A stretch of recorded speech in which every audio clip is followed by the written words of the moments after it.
it was one of those kind of strange, I keep using the term surreal here, but this was flat out of Kafka at that moment. It was also one of those kind of realization moments that I had been spending way too much time in Columbus, Nebraska, and it was time to move on. Mind you, Columbus, Nebraska was kind of like the safe, sane alternative to other places I had been to in the past. I won't throw the Berlin story out at this particular point in time. I'll save that for another occasion, but after the Berlin moment, there was a period of time where I got a lot of very, very strange and intense work. Well, greetings. Love your shirt, man. And one of the best jobs I ever had, a great job for anyone in their early 20s, I highly recommend it, although Sherry might want to cover London's ears when I say this, is, yeah. I just always kind of want to do that for fun. There we go, perfect.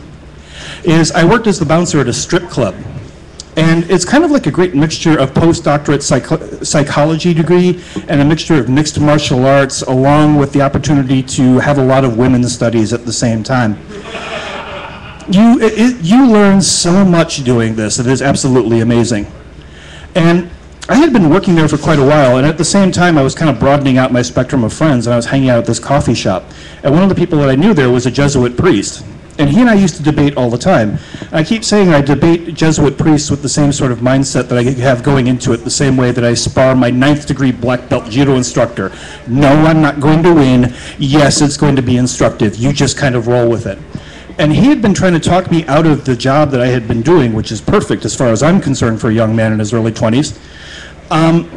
Because he kept going on about the sin of what it was I was doing. And I'm like, look, you're never going to sell me on the idea of nudity as a sin or sexuality as a sin or anything like that. And finally he got me one day with the idea that the sin of what it was that they were doing was not so much the sexuality or the nudity. The idea was you're turning beauty, excuse me, I have a dry throat today. You're turning beauty into a commodity. And a commodity doesn't have a whole lot of choices in what it does. A commodity doesn't say when it gets the opportunity to change hands or at what price or what it will actually end up doing. And I actually had to think about that one for a while. And it kind of kicked off what saints will call a long, dark night of the soul. And being Irish, if I have that kind of thing going on, there's a certain form of meditation that I love to do when I'm in the midst of the long, dark period of thinking. It involves, yes, a thing of Guinness on one side and a thing of Bushmills on the other. It doesn't make anything better, but boy, your brain runs on a completely different set of circuits. I also figured if I'm going to be doing my Irish meditation, then goddamn it, I'm going to do it in a place that's comfortable, and I am in love with beauty in general. So I went to work on a day off and started drinking, surrounded by half-naked women, trying to sort out what it was that he said, while at the same time trying to figure what what the reality of what it was I was doing and everything else. And there was a guy there named Ray, and I don't like Ray. I still don't like Ray. Ray's the kind of guy now who would probably be working for Goldman Sachs. He pretty much made his living underemploying people. You know, driving down the ability for people to make money, you know, telling people you should fire 3,000 people, it'll work out great for your business. And Ray loved to brag about how he paid cash for his Porsche. He would have worn his Armani tags outside of his suit, and he was always the guy that sat next to me and said the most annoying, obnoxious things. And he finally got me really riled up when all of a sudden, from out of nowhere, he jumps up and yells, "Look at those whores groveling for money!" And I went, oh, Jesus. Why do I always have to sit next to the guy that makes my microphone go off? No. Why do I always have to sit next to the guy that's the bad example of my gender? And so, I had a moment, and I realized this was a great chance to do something called performance art.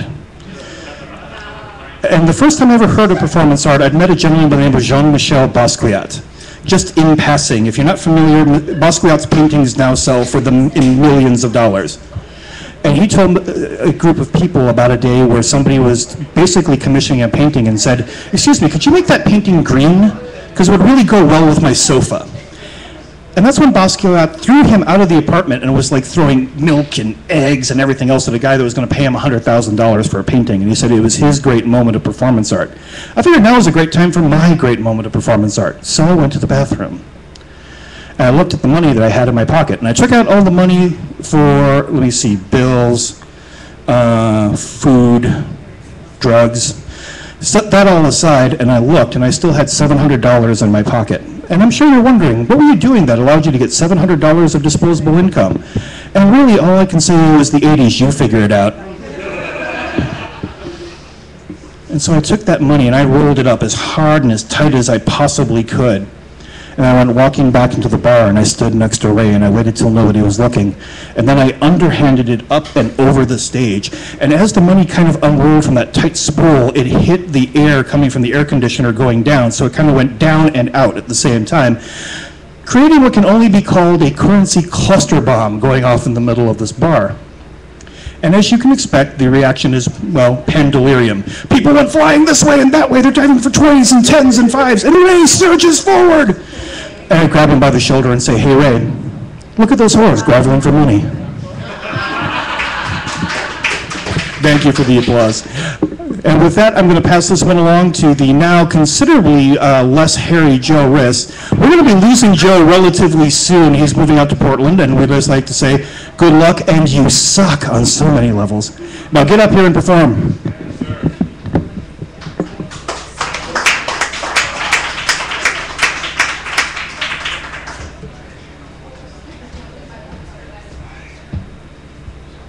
Hello. Nobody? Okay. Hi, my name's Joe and I'm an alcoholic. Hi, Joe. There we go. We like some crowd interaction at these shows. I'm a quitter. Nobody likes a quitter. Tough room, tough room. I'm confused. I don't know about you. Will, can you fill me in here? I know you're watching, but hey, quitters? Oh, okay. I said I was an alcoholic, not that I was a recovering alcoholic. I mean, come on. But anyways. So, thank you all very much for coming out on this very, very temperate Labor Day weekend. Memorial Day weekend. Memorial Day weekend. Very important difference here. But as you may or may not have heard, hey, welcome to our show. But yeah, as you may or may not have heard, we are raising money for the USO tonight. There's a jar up there on the bar. Toss some donations into. Also, Papa Chris has been very, very generous. Part of the Selfless Sundays that they do, donating 10% of all proceeds to a cause. 10% of all bar sales are going to the USO as well, helping our fighting men and women out there. So yeah, drink up, support the cause, and thank you once again for coming out. But yeah, one second.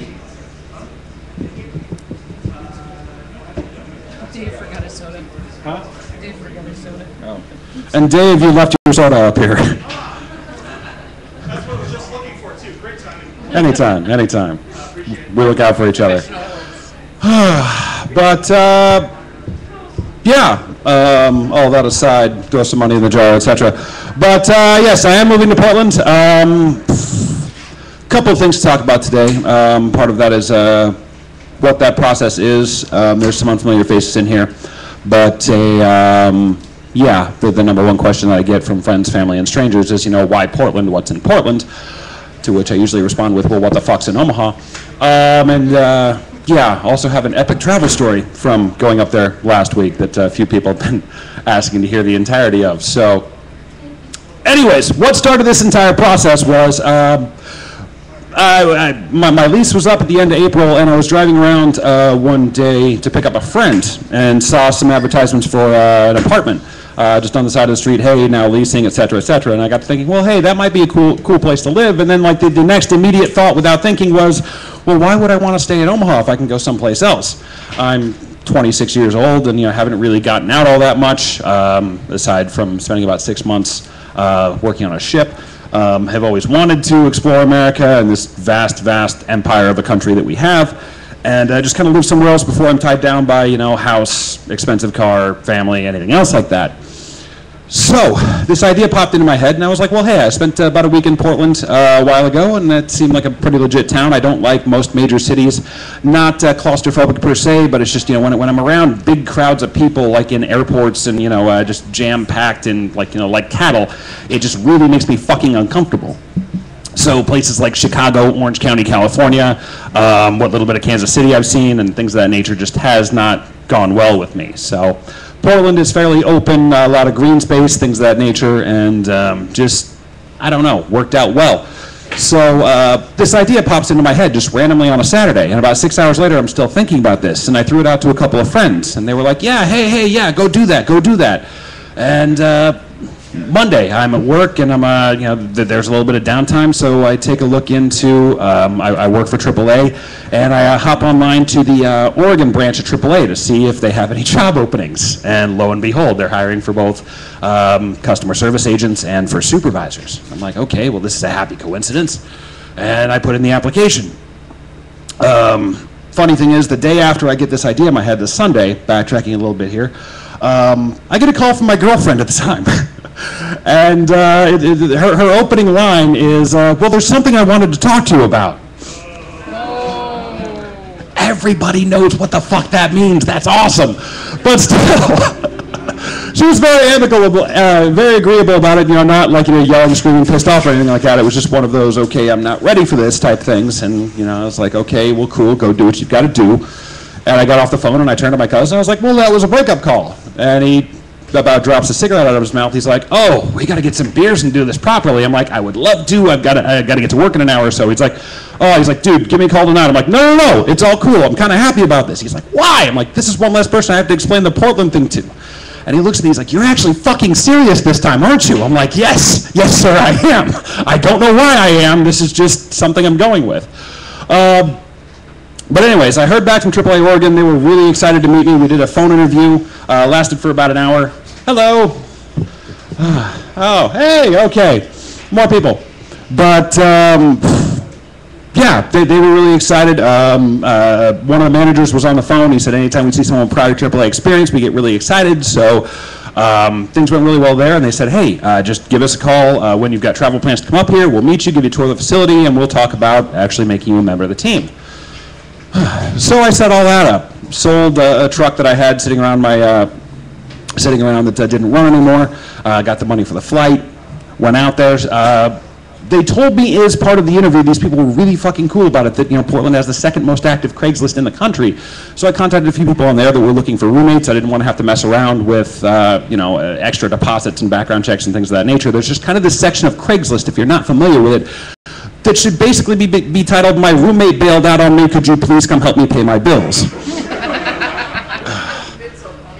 Yeah, it just with all the little categories they have, I just think that didn't quite fit, and so it just says rooms for rent / shared room section. And so I figure if I'm going to be moving to a completely new city where I don't know fucking anybody or anything about the town, I started researching the fuck out of this. There's one thing I pride myself on. I'm a decent researcher. If you give me something to aggro on, I will chase that shit, as far as you want me to.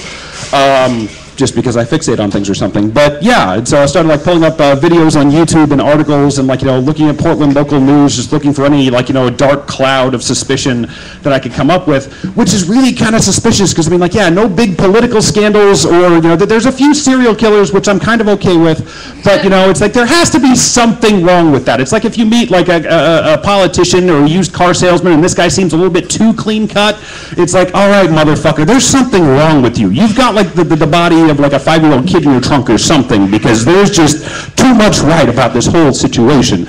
But hey, okay, some serial killers, things of that nature. It's the hipster capital of the world, I guess, and so that's a thing. Could be part of my mission going up there. But yeah, thank you, Alan.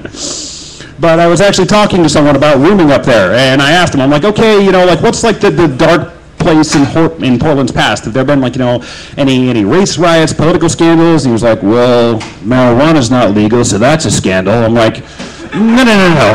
He's like, are you looking for a reason not to come here or just something to make it interesting? I'm like, I guess to make it interesting. And he's like, there was a bomb threat the other day at a school. I'm like, so someone didn't want to take their finals. Got it. But I just finally broke down and told him, I'm like, okay, I'm from Nebraska. We have child sex trafficking and cocaine rings and all kinds of wonderful things like this. And just the mayor got lynched back in the 1920s trying to stop the angry mobs from storming the courthouse. And it just, give me something like that. He's like, that doesn't really happen up here. So I'm like, you're fucking lying to me about something. I'm going to find out what it is. There's something in your past, Portland. But anyways, the Green River Killer was a thing up there. There was some other serial killer I found. I don't know why. It's when I can't sleep, I pull up documentaries on serial killers and watch these until I fall asleep.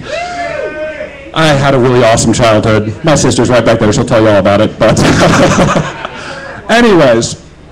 But yeah, so I mean, sold my truck, got the money for the plane ticket, and so starts the dark, very trying experience that is flying on United Airlines. Flight was supposed to leave 6:20 in the morning on a Thursday, I believe it was. No, on a Wednesday, day after my birthday. I wake up at 4 a.m., a friend of mine's giving me a ride. I mean, okay, I was worried about not waking up in time, really excited, couldn't sleep. She shows up, picks me up, gets me down to the airport. I'm like, okay, cool, this is all going well so far. You know, gets me loaded through the gate, I have a beer, I'm cool. Well, no, I did not have a beer because I had a job interview later that day at 10:30 in the morning, so I really wanted to have one, but I resisted the urge. Load us onto the plane. Pilot comes over the thing, okay, yeah, da-da-da-da, you know, we're going to be taking off here in just a minute. All right, hey, cool, let's go flying was his catchphrase. And I'm like, all right, I like this guy. Maybe I'll like step on it. We'll get there a little bit early because it was Omaha to Denver, Denver to Portland. We get out there, we're taxiing out, screaming kids all over the place. I was wishing I brought earplugs. There should really be an 18 and over flight. I don't know why, but just as shitty as this whole experience of flying is nowadays with no food and you're paying like $50 just for a bag to get checked into the underbelly of the plane and all kinds of shit that I think used to be standard fare on an airline. I don't know. But yeah, all kinds of screaming kids and shit. But hey, it's like we get out there, we get on the runway, they hit the throttle, and about halfway down, we're slowing down. And I hear the engine's not rolling anymore. I used to work at an airport as a fueler. I know that this is not a good thing. Calling aborted takeoff. So we start getting off of the runway, and the captain comes over the intercom and says, yeah, hey, we had a little mechanical problem. Phrase that I find highly suspicious. And we're going to pull over and see what they say. Pulled over to the side.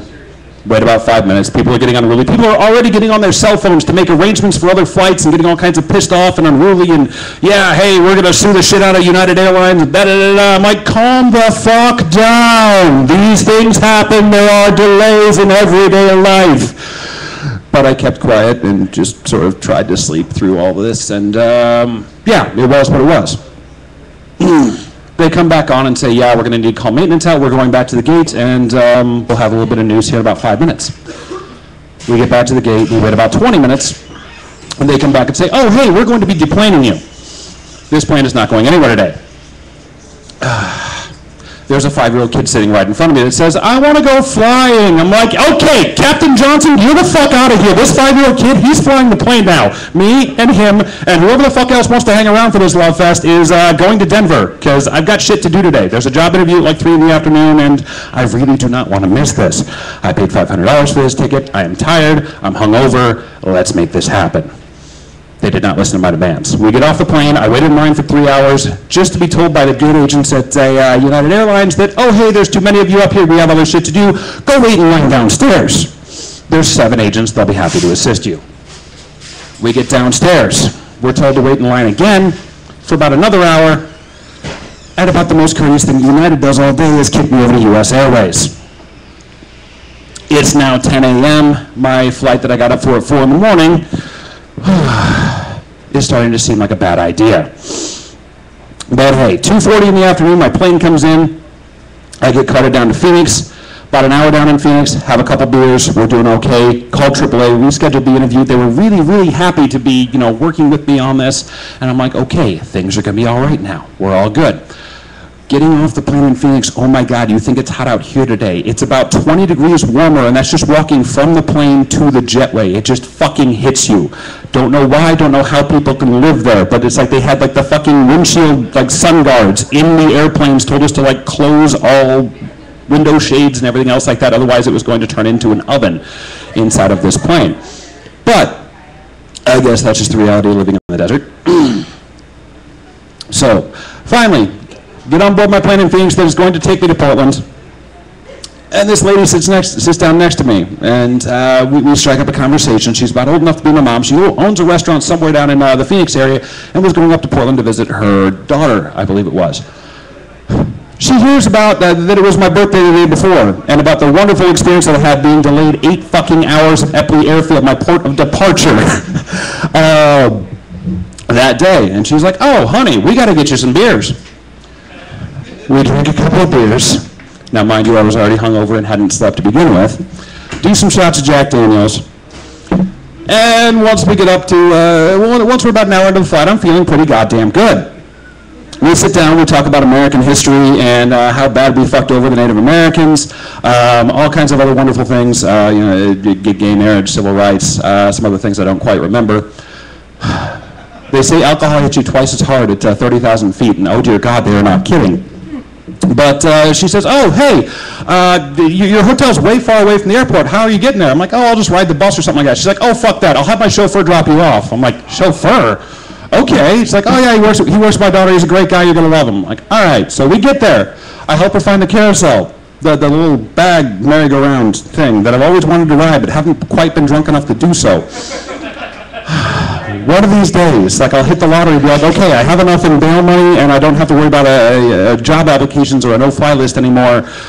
We're going to do this. Mikey, you're my guy. When this happens, me and you, we're just going to have like bad carousel rodeo. It's going to be... Oh, damn it. Why do you do all the fun stuff first? I suppose, but...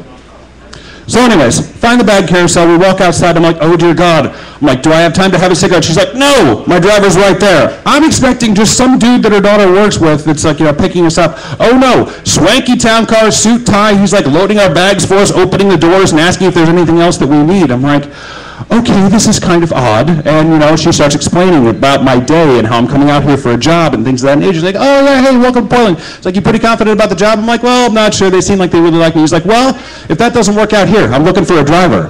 Hands me his business card. I'm like, holy fuck, this is the best welcome to a city ever. I'm like, I don't care how shit works out. If I get mugged, raped, tortured, and sold into the French Foreign Legion tomorrow, I don't care. I'm still fucking moving here because this city is awesome. I'm not even in my hotel yet.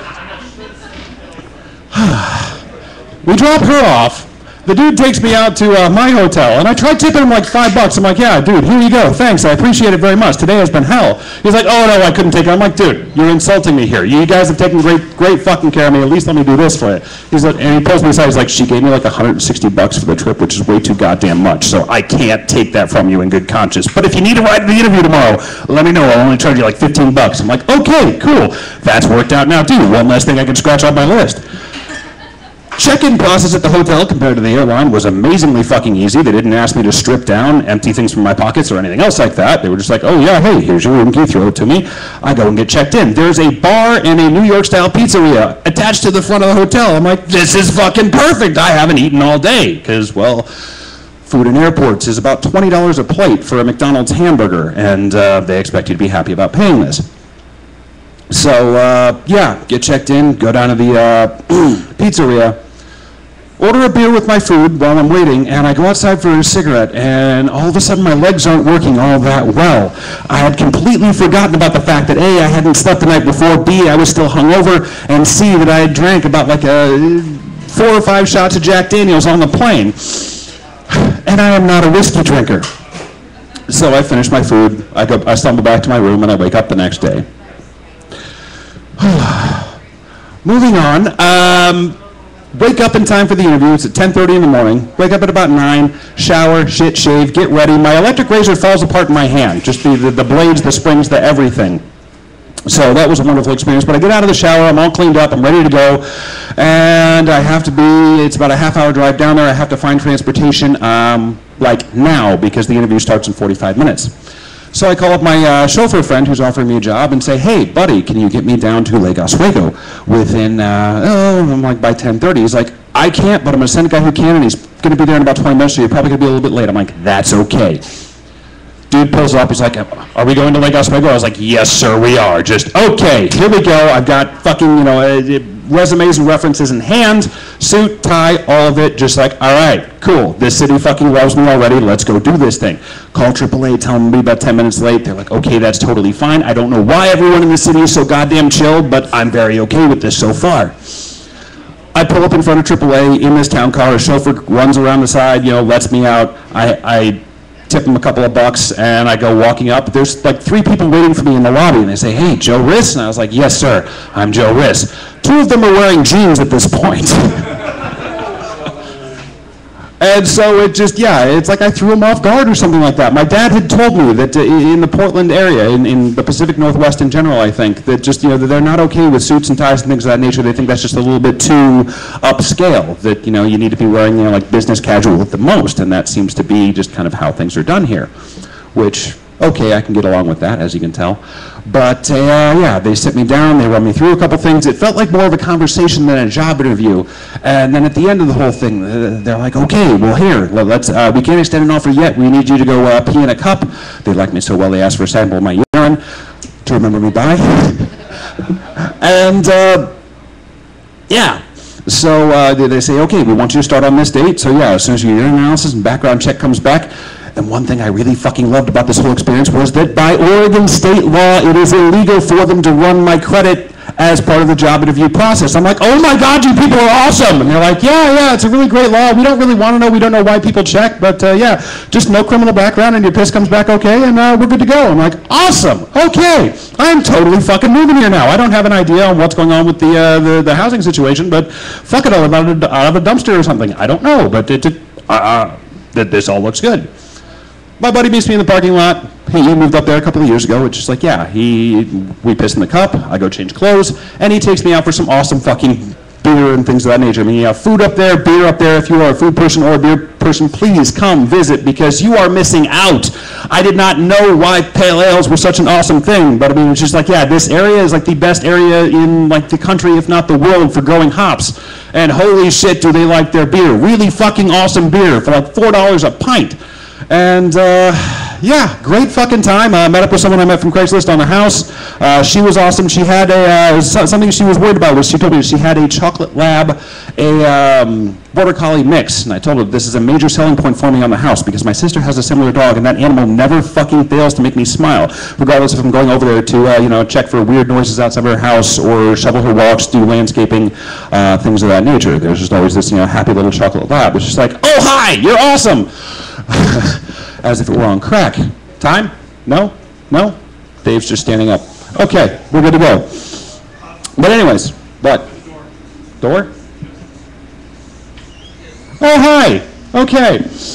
We've done this before. Huh? Language. Yes, sir. Absolutely. So. Yeah, he will. Speaking of, let me grab a sip of beer here. I think we're fine. We got 4 hours. Okay. So to skip a whole bunch of other things, on the flight back, get up early, and Google Maps has an awesome application, by the way, that'll tell you not only how to navigate the city using mass transit, but give you the bus schedule for how you have to get different places, which had a few mishaps with that, but oh well, it worked out. But yeah, check out of my hotel, get on the plane, get to Denver, and then I'm flying Denver to Omaha. And one of the things, some of you who haven't seen me here before, I used to have hair at least about halfway down my back, which I chopped because, well, with a receding hairline, it just looked ridiculous, for one. Well, hey, and just that was the number one thing I couldn't get over, was that, just after chopping my hair down to this, I mean, we tried going with something a little bit longer, but I started freaking out, and I think I was on the verge of tears because my friend, who was a stylist, was sitting there just like cutting it and trying to distract me with, I can't remember what, I think she was telling me about some restaurant, and I'm like, it's a comb-over! I have a comb-over! Abort! Take it all, now! It's like, it's okay, here we come, all right, it's all gone, you can look now. But, yeah, I think it's ridiculous how much I've been getting hit on with this haircut. A friend of mine told me that my receding hairline is about 70% less obvious.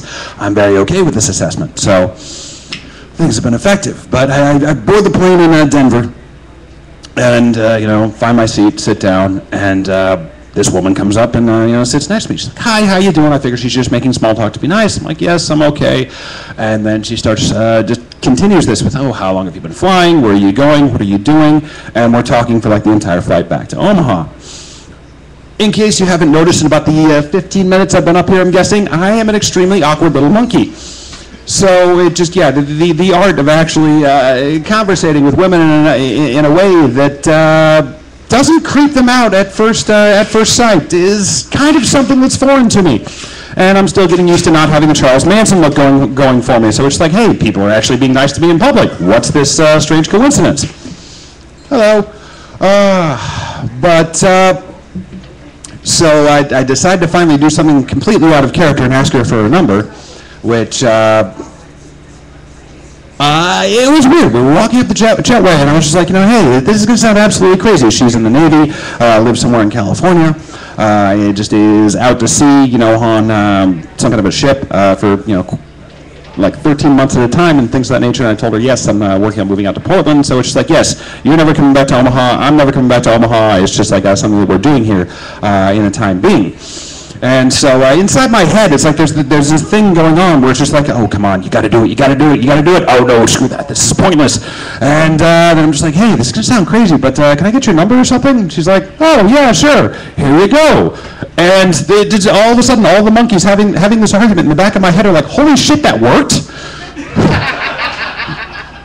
And then the next, logical line of thinking was, well, gosh, I mean, she's in the Navy and deployed most of the time, and you're not going to be anywhere near there, so what's the point of this exercise? So I just kind of randomly had this number that I had no idea what to do with. But, I don't know, we've at least been communicating, so that was a thing. Earlier this week, I got a call back from Oregon, call and an email, and they said, yeah, hey, we absolutely love you, please come out here. The base pay that they're offering is a little bit less than what I'm making now, but I mean, hey, they're offering awesome amounts of commission, monthly incentives, and all kinds of things that I'm not making here that should cover the difference nicely. I got a call back from the house saying, yeah, hey, the room's yours if you want it, $400 a month. So I'm like, okay, awesome. And yeah, I'm seriously thinking about writing a book about, how exactly you would go about, moving to a city where you know absolutely no one, because, I had no idea how this was going to work when I began, and things seem to have completely worked